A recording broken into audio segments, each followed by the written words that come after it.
E oi, gente, sejam bem-vindos a mais um Aprendendo com a Vivi. E hoje a gente vai falar sobre a sutileza da imoralidade sexual. A gente já falou sobre o significado de sutileza, sexual todo mundo entende, e imoralidade é aquilo que foge da moral. Pode ser uma pessoa devassa, uma pessoa que não tem bons princípios, que não segue a moral, fazendo mal contra o seu próprio corpo e contra o seu próximo. E hoje o texto áureo, ele se encontra lá no livro de 1 Coríntios, capítulo 6, versículo 18. Ele vai falar da seguinte forma: fugir da prostituição, todo pecado que o homem comete é fora do corpo, mas o que prostitui, peca contra o seu próprio corpo. Diz assim, olha, foge da prostituição. E por que o apóstolo Paulo, ele estava falando assim? Vamos lá, essa mensagem que o apóstolo Paulo está falando, sendo usado por Deus, ele está levando essa mensagem para a igreja em Corinto. Por quê? Qual era o problema daquela igreja? Lembrando que essa palavra não era para as pessoas do mundo, para as pessoas que não serviam a Deus, mas era para um grupo que frequentava o templo, que se dizia ser igreja do Senhor. O que estava acontecendo? Estava tendo muitas divisões no meio daquela igreja. Então, um dos seus diversos problemas que aquela igreja estava enfrentando era em relação à imoralidade sexual dentro da igreja.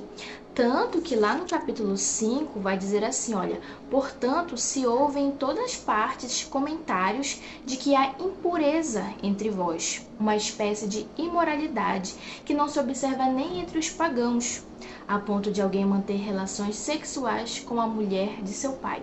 Então era um problema que não era visto nem no mundo com tamanha gravidade, mas que estava acontecendo dentro da igreja. E aí Paulo ele fica assim, meu Deus, por que vocês estão permitindo isso acontecer? Olha, o filho fica com a mulher do pai e está dentro da igreja, está fazendo a obra. Como é que vocês permitem acontecer isso no meio de vocês? E ele diz, esse vosso orgulho não é bom. Não sabeis que um pouco de fermento faz com que toda a massa fique fermentada? Ou seja, parece uma coisinha boba, parece ser nada a ver, Deus não vai se importar com isso, mas isso estraga toda a nossa comunhão com Deus, estraga tudo aquilo que o Senhor tem para a nossa vida, impede de acontecer por causa desse fermento, por causa dessas pouquinhas coisinhas que vão adentrando no meio cristão, no meio da igreja de Deus e acaba contaminando todo o corpo, todo o povo padece. Era assim, olha, já vos adverti por carta que não vos associeis a nada que fosse imoral. Então o Senhor está dizendo assim, olha, foge da imoralidade sexual, foge desse tipo de pensamento, te afasta dessas coisas carnais, dessas coisas que tu sabe que tu não tem domínio, que tu ainda é escravo, então te afasta desse tipo de coisa. Não me refiro às pessoas imorais deste mundo, como eu falei para vocês, ele não estava falando das pessoas do mundo, fora da igreja, mas ele estava falando daquelas que se diziam servos e servas e praticavam esse tipo de indecência, praticavam esse tipo de imoralidade e agiam como se tudo tivesse certo. Então ele diz, olha, não vos associeis com qualquer pessoa que, afirmando ser irmão, ou seja, afirmando ser da igreja, ser servo do Senhor, ser filho de Deus, e ser uma pessoa imoral, gananciosa, idólatra, caluniador, embriagado. Com esse tipo de pessoa, não deveis nem sequer sentar para uma refeição. Então, Paulo aqui, ele é bem claro e até mesmo rígido, ao ponto de dizer, olha, não é para vocês aceitarem isso no meio de vocês, isso é errado, isso é pecado, vocês não devem nem estar tendo amizades, conversando de nhenhenhê com esse tipo de gente que quer continuar no pecado, que quer continuar no erro e ainda diz que é filho de Deus, que é servo de Deus. A igreja lá em Corinto estava dessa forma. O filho ficava com a mulher do pai, ficava com pessoas que não era para eles ficarem, homens casados se relacionavam com mulheres aí do mundo, mulheres aí fora, prostitutas, e mesmo assim continuavam com suas mulheres, e mesmo assim continuavam indo servir a Deus. Não sabeis que os injustos não herdarão o reino de Deus? Não vos deixeis enganar. Não pensa, não fica em dúvida, não pensa que Deus não está vendo, porque Deus não está castigando, então está tudo certo, vou continuar fazendo. Cuidado.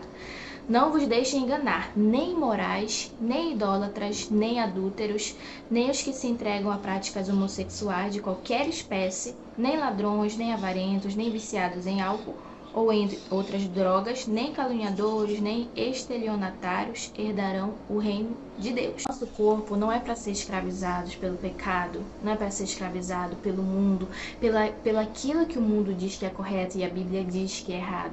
O nosso corpo ele serve para glorificar a Deus. Não sabeis vós que os vossos corpos são membros de Cristo?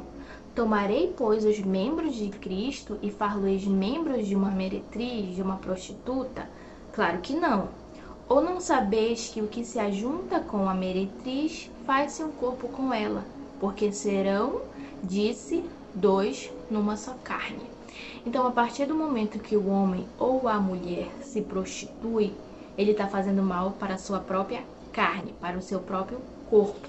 E quando esse homem ou essa mulher é casado, ele leva para o seu cônjuge, ele leva para sua esposa ou para o seu esposo essa maldição, esse espírito maligno. Isso começa a atormentar, a fazer mal para o casal. Por quê? Porque quando os dois se casam, ali ambos são uma só carne, ou seja, um vive para o outro, os dois estão ligados.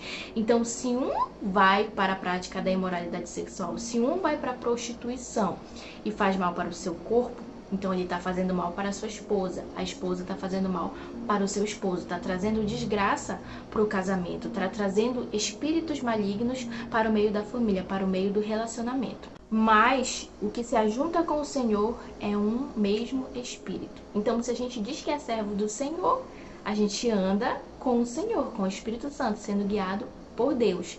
Mas se a gente diz que é do Senhor, que nós fomos lavados pelo sangue de Jesus, mas a gente faz esse tipo de coisa, a gente fica na imoralidade sexual, a gente não foge desse tipo de coisa, então é um pouco contraditório. Nós temos que fugir, como a palavra, um versículo que fala assim, resistir ao diabo e ele fugirá de vós.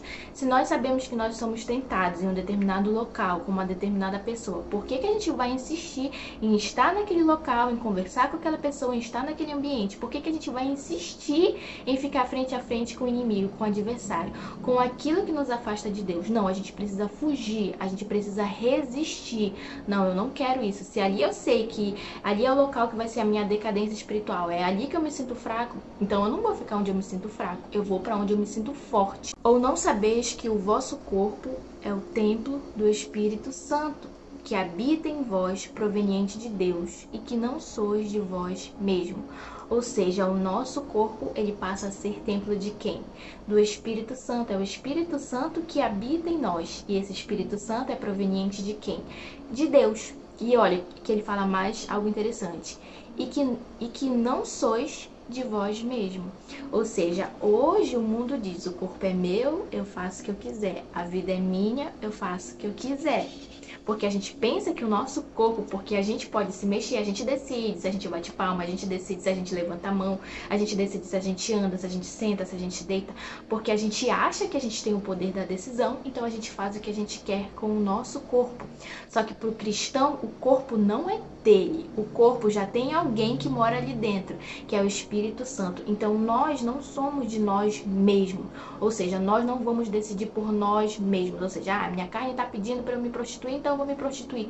Não, porque a minha casa, essa morada aqui não é mais do inimigo e nem é mais minha, mas é de Deus. É Deus que está na direção da minha vida, é Deus que mora dentro de mim. Então, a partir do momento que Deus mora dentro de mim, eu não vou dar lugar a coisas que me afastam de Deus, mas eu vou tomar um rumo diferente, porque essa casa não é casa mais de prostituição, essa casa não é casa mais de pecado, mas é casa limpa, é casa que foi comprada por um sangue precioso, e esse sangue foi de Jesus Cristo, foi um sacrifício por cada um de nós. Glorificai, pois, a Deus no vosso corpo e no vosso espírito.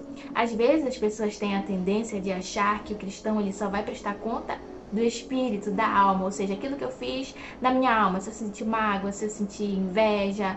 Mas não, nós vamos prestar conta do nosso corpo e do nosso espírito, porque tanto o nosso corpo quanto o nosso espírito, eles estão ligados. E tanto um quanto o outro precisam glorificar a Deus, os quais pertencem a Deus.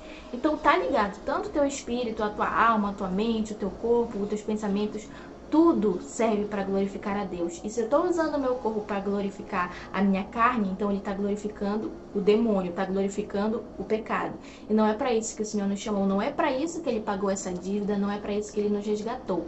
Ele nos resgatou para que a gente pudesse dar lugar ao Espírito Santo e a nossa vida pudesse glorificar a Deus. E a nossa vida glorifica a Deus através das nossas atitudes. Aquilo que a gente faz com o outro e aquilo que a gente faz contra nós mesmos. Então, o pecado da prostituição é um pecado gravíssimo, porque nós fazemos contra o nosso próprio corpo, contra nós mesmos.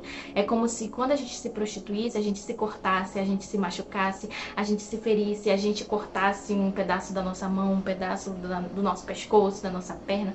Então, é o mal que a gente faz para nós mesmos. E, consequentemente, também para aquela pessoa que está junto conosco.